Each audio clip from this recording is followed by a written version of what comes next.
Qatnashchilari, bugun yig'ilishimizdan maqsad O'zbekiston Respublikasi Prezidentimiz mana bu tashriflar doirasida aholini tadbirkorlikka jalb qilish, aholida bo'layotgan muammolarni o'rganish,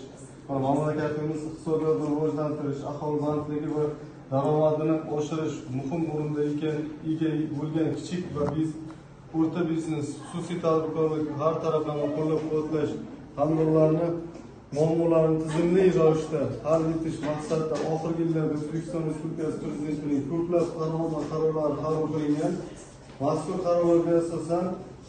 normativ-huquqiy hujjatlar, ularning mohiyati, mamlakatimiz mohiyati, ahamiyati xususida atroflicha tushuntirishlar olib boramiz. Bugungi kunda ajratiladigan kreditlar,